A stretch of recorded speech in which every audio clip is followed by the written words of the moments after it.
Ouais, ouais, Jérémy, ouais. Ouais, donc voilà, donc c'est bon, c'est bon, t'as capté le principe de la TVA sur marge? Ouais? Ok, bon, bah écoute, voilà, il n'y a plus qu'à, hein.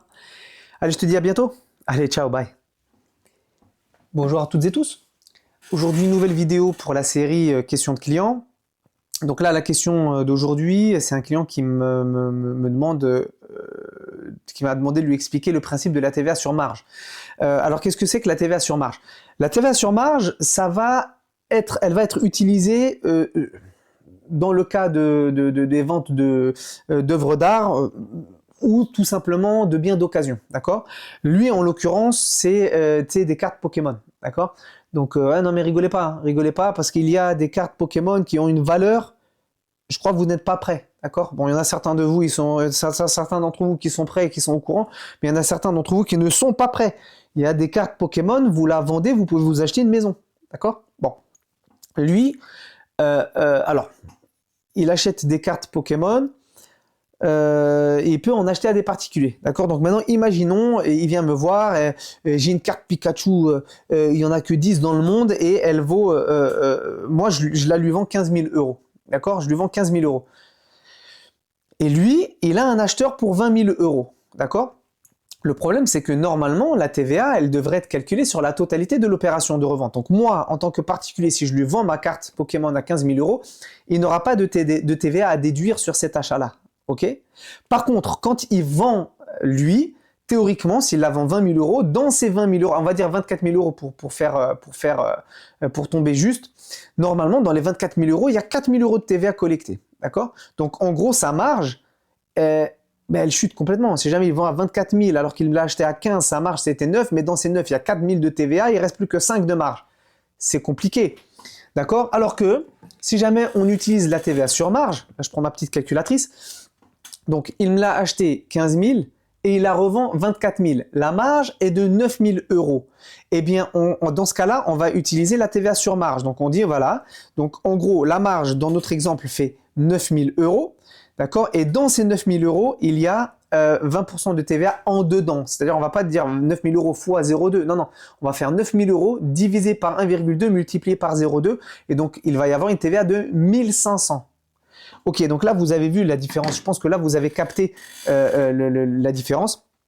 La TVA sur marge, elle permet de tenir compte du fait que la société n'a pas pu déduire de TVA au moment où elle a acheté cette marchandise-là, donc ce n'est pas normal qu'elle ait à collecter de la TVA sur la totalité de l'opération.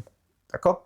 Donc là, en l'occurrence, on voit que la TVA sur marge, elle est à 1500, alors que si elle était sur l'opération en entier, elle aurait été de 4000 euros. Il y a quand même une différence de 2500 euros, pardon, de 2500 euros qui vient impacter directement la marge, en fait. D'accord? Donc ça, c'est un régime particulier de TVA, on va dire un mode de calcul particulier de la TVA qu'on utilise pour la cession de biens d'occasion. Donc là, c'est des Pokémon, mais j'ai aussi des clients qui font de l'achat-vente de véhicules d'occasion. Donc quand vous achetez un véhicule, quand la société achète un véhicule à un particulier et la revend derrière, la TVA qui est calculée, elle est calculée sur la marge. D'accord? Ça peut être aussi sur des biens de collection, ça peut être aussi voilà, sur ce genre de choses-là. D'accord? Et il y a aussi le principe de la TVA sur marge pour les investisseurs immobiliers. Donc en gros, et notamment surtout pour les marchands de biens. D'accord? Un marchand de biens, qu'est-ce que c'est? C'est une société qui va acheter des biens immobiliers plus ou moins dans un bon état, qui va ensuite les retaper et qui va ensuite les revendre. D'accord? Donc là, ouais, il y a un truc qui est important aussi à savoir sur la marge. On va prendre l'exemple des achats-ventes de véhicules. Imaginons, la personne achète un véhicule 3 000 euros. Il le retape entre le salaire, la main d'œuvre, enfin le salaire de ses salariés, les pièces, etc., le temps à passer. Imaginons, il met 1000 euros de plus. Donc, en gros, il achète le véhicule 3 000, il le vend, il met 1000 euros de réparation et il le revend 6 000. La marge, elle sera calculée entre le prix de vente et le prix d'achat.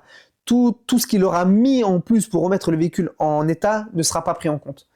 C'est pas top, c'est limite dégueulasse, mais c'est comme ça. C'est comme ça, c'est écrit noir sur blanc dans la loi, c'est comme ça.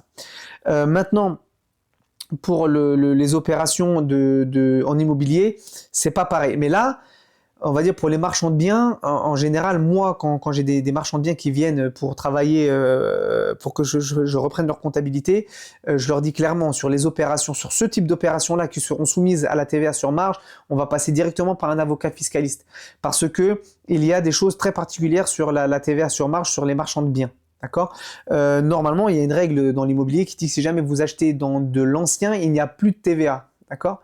Le problème, c'est que si jamais vous faites un certain nombre de travaux lourds et que ça impacte, je ne vais pas dire n'importe quoi, mais je crois que c'est 75% du gros œuvre, 75% du second œuvre, bref, un certain nombre de pourcentages que moi personnellement, en tant que cabinet d'expertise comptable, je ne peux pas calculer ça, c'est pas mon domaine.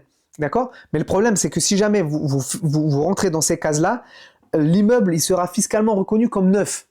Et le problème, c'est que là, à ce moment-là, au moment de la revente, vous avez de la TVA sur la totalité de l'opération et non pas la TVA sur marge. Et ça peut vous flinguer toute votre rentabilité. D'accord? Donc, bon, gardez ça en tête dans un coin de votre tête. Les marchands de biens, c'est pas forcément, ça court pas les rues partout. Mais voilà, donc juste sachez ça. Marchand de biens, c'est quelque chose de très particulier. Il peut y avoir donc de la TVA sur marge ou pas du tout de TVA ou de la TVA en fonction de si c'est du neuf, pas du neuf, si les travaux l'ont rendu neuf ou pas. Mais sinon, bon, voilà, pour la plupart d'entre vous, si jamais vous devez faire de la TVA sur marge, c'est que vous faites de l'achat-vente de biens d'occasion. D'accord? Donc voilà, donc pour rappel, à ce moment-là, on ne calculera la TVA que en dedans de votre marge. Ce qui nous permet donc de réduire beaucoup la TVA et donc de préserver votre marge. Voilà. J'espère que cette vidéo a pu répondre à des questions que vous pouviez vous poser. N'hésitez pas à commenter s'il y a des choses qui sont pas claires que vous voulez que j'éclaircisse.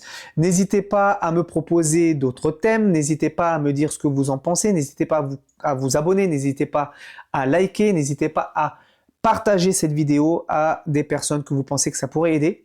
Je vous souhaite une très bonne continuation. Je vous dis à bientôt.